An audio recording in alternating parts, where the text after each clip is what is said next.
Hey everyone, welcome to my another new blog. আমি অনন্যা। আশা করছি তোমরা সকলে খুব ভালো আছো। আমিও বেশ ভালোই আছি। তবে ইদানিং সময়টা খুব একটা ভালো যাচ্ছে না বলতে আমি যেভাবে সময়টাকে কাটাতে চাইছি বা যেভাবে ইউজ করতে চাচ্ছি প্রোডাক্টিভলি, সেটা হচ্ছে না। দীর্ঘদিন ব্যস্ত থাকার পরে এখন একটু ফ্রি হয়েছি, তাই ভেবেছি এখন থেকে রেগুলার ব্লগ শেয়ার করব। তো তোমরা আমার সাথেই থেকো, আমাকে সাপোর্ট করো।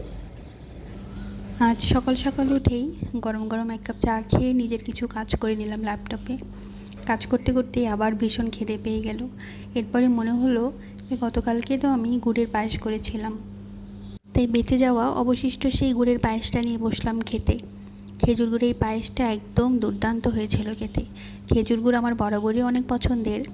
দুধ চা থেকে শুরু করে লাল চা, গুড়ের পায়েস, গুড়ের পিঠা সব কিছুই আমার খুবই পছন্দের। গুড় মানেই আমার কাছে সেটা অনেক পছন্দের একটা জিনিস। এরপর নিজের কাজ শেষ করে একটু ঘরটাকে ক্লিন করে ভাবলাম অনেকটা বেলা হয়ে গিয়েছে, এবার রান্নাঘরে যাওয়া যাক। জানো তো, এবার শ্বশুর বাড়ি থেকে আসার সময় আমার শাশুড়ি অনেকগুলো মাছ দিয়ে দিয়েছিল। বড় বড় দুটো রুই মাছ, পার্শে মাছ, ট্যাংরা মাছ, বাড়ির হাঁসের ডিম সব কিছু। তো মাছের মাথা দুটো যেহেতু অনেক বড় ছিল, তাই ভেবেছিলাম এই বড় মাথা দিয়ে মাছের মুড়িঘণ্ট করব।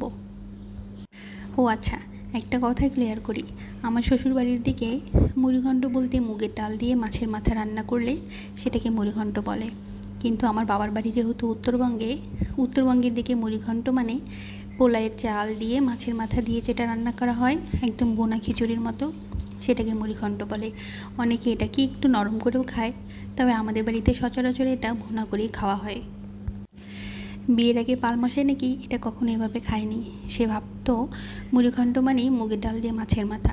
কিন্তু বিয়ের পরে যখন একদিন তাকে রান্না করে খাওয়ালাম, সে তো খেয়ে একদম অবাক, বলছে এটা মুড়িঘণ্ট, আর খেয়ে প্রচণ্ড প্রশংসা করলো। আর তখন থেকে তার এটা পছন্দের একটা খাবার তালিকায় চলে গেল। তো এবার বাড়ি থেকে আসার দিন রাস্তাতেই সে বলছিল যে অনন্যা, এবার তো মাছের মাথা দুটো অনেক বড়, এসব বড় মাছের মাথায় তেলটা বেশি থাকে, তো এটা দিয়ে মাছের মুড়িঘণ্ট খুবই টেস্ট হবে। তুমি একবার বাড়িতে গিয়ে এটা রান্না করে দিবা আমাকে। তো তাই ভাবলাম আজ সেই মাছের মুড়িঘণ্টটাই রান্না করি। মাথা দুটো আগে থেকেই ভেজে রেখেছিলাম। কালকে রাতেই রুই মাছটা রান্না করে খেয়েছি কয়েকটা পিস, সাথে মাথাটাও ভেজে রেখেছিলাম।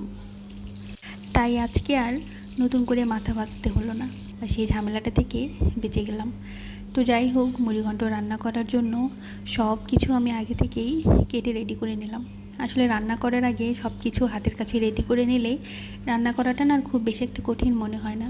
নতুবা দৌড়াতে দৌড়াতেই জীবনটা শেষ হয়ে যায়। মনে হয় এটা নিয়ে সেটা নিয়ে, এটা কাটতে হবে সেটা কাটতে হবে।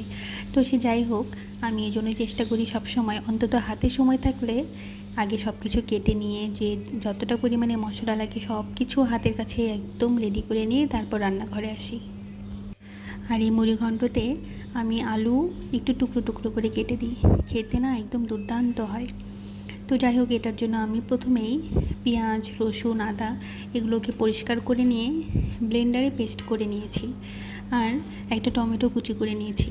আসলে টমেটোটা দিলে না যে কোনো কিছু স্বাদ একদম দ্বিগুণ হয়ে যায়, আর গ্রেভিটাও বেশ অনেকটা হয়। এরপর একটা কড়াইতে জিরে, তেজপাতা আর গরম মশলা ফোড়ন দিয়ে কাঁচামরিচ দিয়ে আলুটাকে প্রথমে ভেজে নিলাম। আলুটাকে একটু তুলে রেখে তারপর আগে থেকে পেস্ট করে রাখা মশলাগুলোকে দিয়ে দিলাম।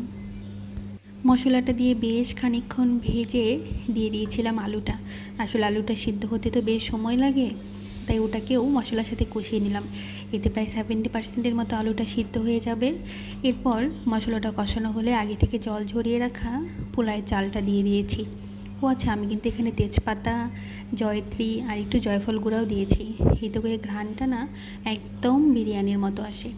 তো এরপর চালটা দিয়ে ভালো মতো ভেজে চালের ডাবল পরিমাণে জল দিয়ে সেটাকে ঢেকে রেখেছিলাম 10 মিনিটের জন্য।